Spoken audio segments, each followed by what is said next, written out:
Olá, queridos, a paz do Senhor, tudo bem? Olha, o Thiago Lins para começar mais uma aula abençoadíssima sobre livros históricos da Bíblia. Para quem ainda não acompanhou as nossas aulas anteriores, vai lá no canal Thiago Rodrigues Lins, se inscreve, compartilha, curte e comenta.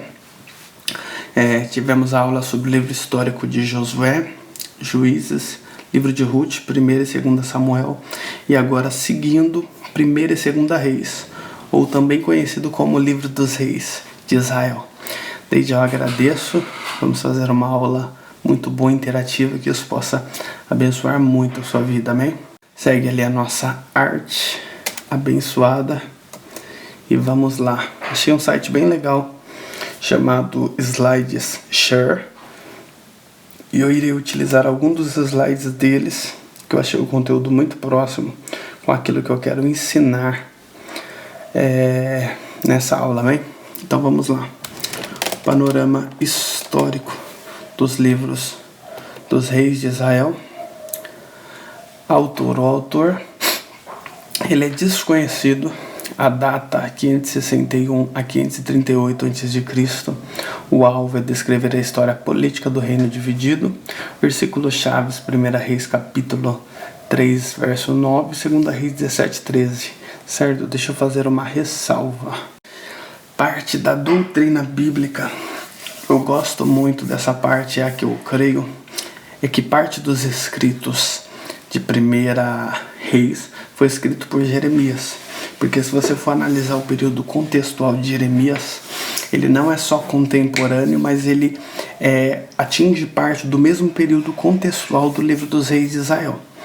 Porém, lá no livro de Jeremias, se você for observar os últimos capítulos, Jeremias vai ser levado para o Egito. Consequentemente, no Egito, ele não conseguiria finalizar os escritos. Então, parte da doutrina acredita que o autor ele é desconhecido, não pelo fato realmente dele ser ou não desconhecido, mas pelo fato de um autor só não ter conseguido escrever todo o livro. Então, eu acredito que parte do início do livro de 1 Reis, foi escrito por Jeremias e, consequentemente, ou seguinte aos fatos históricos bíblicos narrados nesse período, foi outros autores que até então é desconhecido, certo?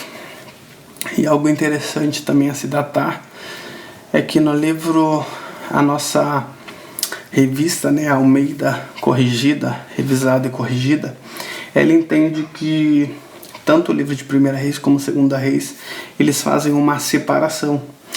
Só que no livro hebraico e o livro não correto, mas o livro oriundo das escrituras sagradas ali da essência, ele denomina como livro dos reis de Israel, sendo um compilado só e não duas separações, igual existe na nossa Bíblia convencional, principalmente a Almeida, que é a revista corrigida.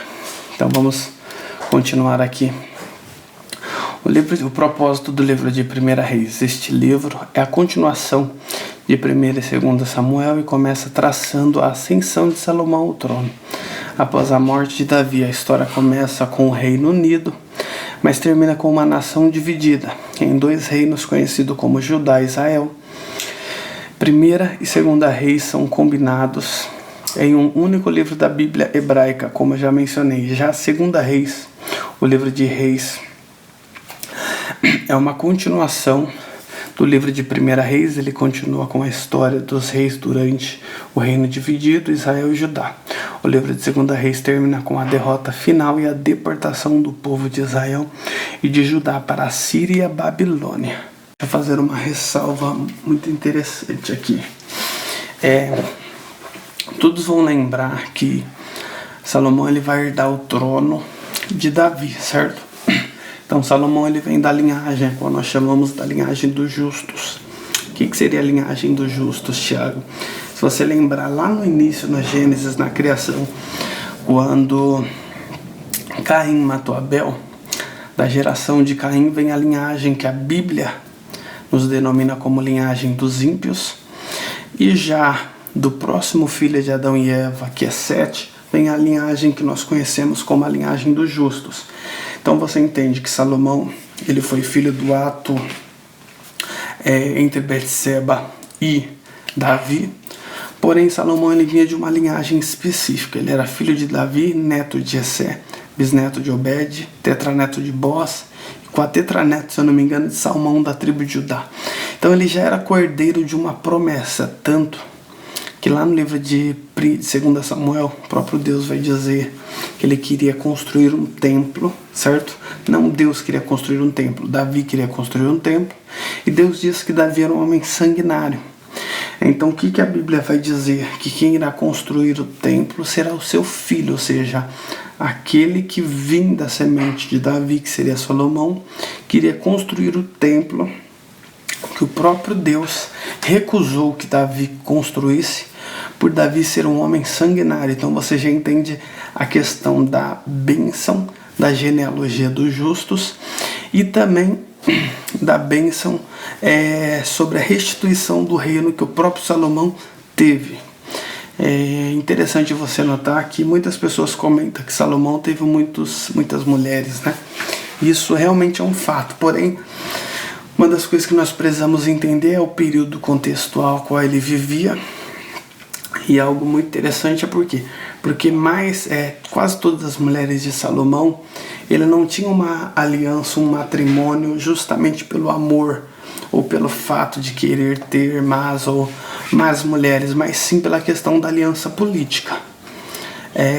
Quando entra o período da monarquia em Israel, Israel saiu do Egito com uma teocracia. Teocracia é quando Deus ele é o centro, quando Deus ele é o topo. Vamos imaginar aqui uma pirâmide constitucional, a qual temos no Brasil. Então nós temos ali a Constituição Federal, nós temos ali os 3 poderes, o Executivo, Legislativo e Judiciário, temos o Presidente, a Câmara dos Deputados, o Supremo Tribunal Federal e assim sucessivamente. Então quando entra no período da monarquia, a teocracia é o período em que o próprio Deus tira o povo do Egito. Então quando o povo precisava de provisão, da mesma maneira como eu mencionei nas aulas anteriores, Deus ele dava essa provisão para o povo. Quando o povo precisava da nuvem de fogo nas madrugadas, era Deus que o aquecia, fazia a coluna de fogo. Quando o povo precisava da nuvem de dia para proteger o povo da fadiga, era o próprio Deus que fazia com que isso acontecesse, certo? Gerando milagres e provisões. Isso é uma teocracia, quando o povo depende de Deus. Mas já quando entra lá no livro de 1 Samuel, que o povo resolve eleger um rei, Israel ela entra num período, num regime de uma monarquia. Então eles queriam imitar os outros povos e outras nações que estavam ao redor, e cria-se uma monarquia. A monarquia ela vem inserido com um âmbito não somente religioso, mas também uma esfera totalmente política. E quando Salomão ele entra no trono de Israel, ou seja, ele recebe essa herança do trono de Israel. Claro, teve o seu processo, mas Deus dá uma sabedoria a ele sobre-humana, né? Deus dá uma sabedoria a ele sobre-humana, e é justamente essa sabedoria que vai fazer com que Salomão ele comece a criar alianças políticas, ou seja, ele pega um reino totalmente destruído espiritualmente, fisicamente, financeiramente, politicamente. Então o que ele vai fazer? Ele vai fazer alianças com povoados ao redor de Israel, casando-se com as mulheres e criando uma aliança política, ou seja, aumentando os despojos de guerra, aumentando o seu exército, aumentando o valor financeiro do reino.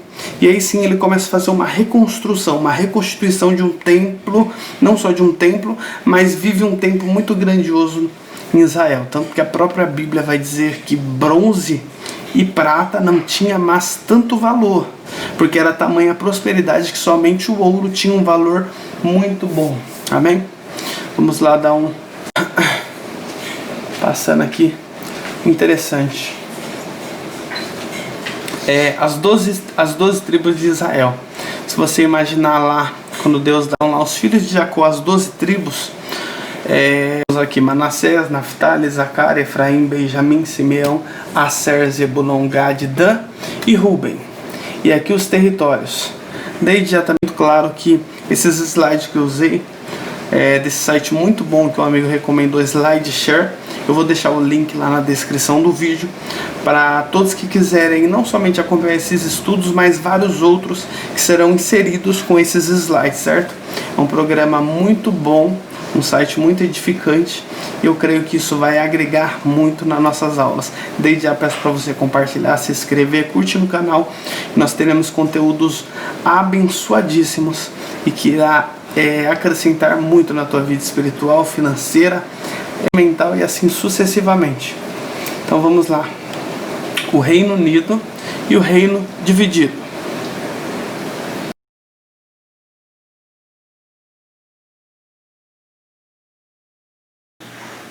Bom, vamos lá então. O Reino Unido, certo? Vamos aferir aqui o texto. O Reino Unido e o Reino Dividido. A divisão foi no ano de 935 a.C. Houve uma cisão do povo de Israel, dividindo as 12 tribos em 2 reinos distintos. O reino do sul incluía as tribos de Judá e Benjamim, e manteve a dinastia de Davi. Já o reino do norte incluía 10 outras tribos e foi marcado pela instabilidade no trono. Vou fazer uma ressalva aqui importante. Bom, quando passa o período de Salomão, o seu filho será o seu sucessor no trono, Roboão. E o que vai acontecer? A Bíblia vai dizer que o povo estava cansado já de trabalhar muito, né? Estava cansado de ter aquele período de trabalho muito longo e pesado. Então, o que vai acontecer? O povo vai pedir para Roboão diminuir o fardo que o pai dele, Salomão, tinha colocado sobre o povo. Porque entenda, para Salomão ter um reino próspero igual teve, para Salomão ser um rei conhecido por suas obras, né, principalmente arquitetônicas, por sua sabedoria, isso teve um custo. E quem que foi a base, né, dessa pirâmide do sucesso financeiramente do reinado de Israel no período de Salomão? Foi o povo. Porque o povo era colocado, imposto sobre eles um período de trabalho muito grande. E era esse período de trabalho que fazia com que as obras que Salomão arquitetava tivessem um sucesso, né? Então o povo, cansado desse período de trabalho, forçados e até mesmo escravizados, se você for buscar alguns escritos de Flávio Josefo explicando um pouco sobre o período de Salomão, você vai ver que tem lá regime de trabalho que, se fosse colocado ou incluído, inserido na nossa CLT, né, Consolidação das Leis Trabalhistas, isso é regime escravo.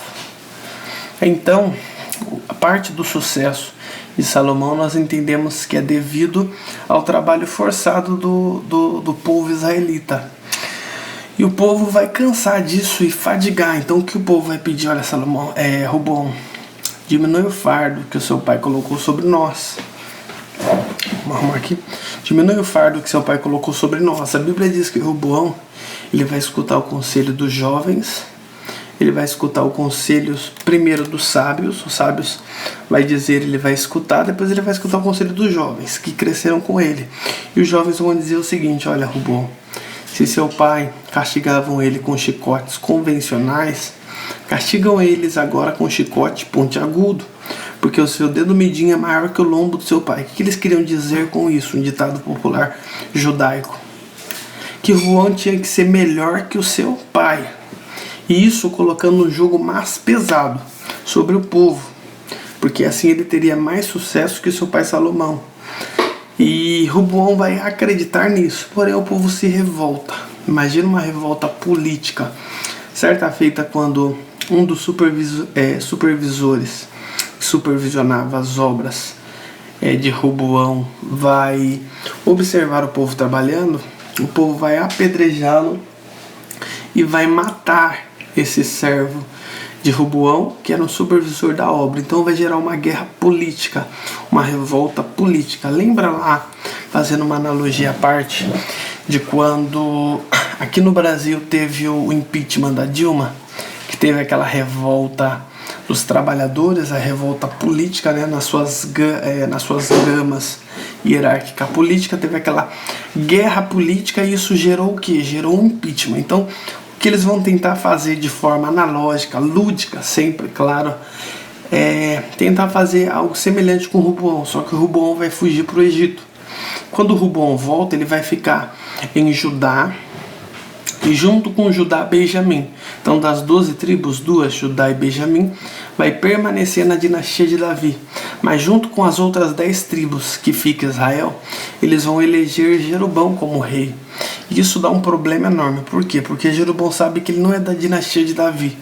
Então, se eu não me engano, 1 Reis, capítulo de número 13, ele vai construir bezerros de ouro, colocar em Dan, para que o povo subisse até Dan e oferecesse sacrifícios ao bezerro. Por quê? Porque ele tinha em concepção em mente que se ele voltasse, deixasse o povo adorar, subir para adorar a Deus, o povo ia se apegar com Deus e lembrar que Jeroboão não era da dinastia de Davi. Então o próprio povo iria se revoltar contra o mesmo, certo? Então ele vai fazer o povo adorar a deuses estranhos, no caso o bezerro de ouro, tentará imitar uma liturgia do culto como Israel. Lembra que Deus deu a liturgia cultual a Moisés, questão de levita, sacerdócio, ele vai tentar imitar tudo. Porém, a presença de Deus só permanecerá mesmo em Judá, e os seus frutos vai ser condizente, né? A sua constância, a sua paz política e religiosa, que vai ser comprovado mais à frente. Amém? Vamos continuar aqui. E dois fatos aqui interessantes. Primeiro, a visão panorâmica. Você tem aí o Reino Unido, o Reino do Norte e o Reino do Sul. Deixa eu fazer uma lembrança aqui a todos.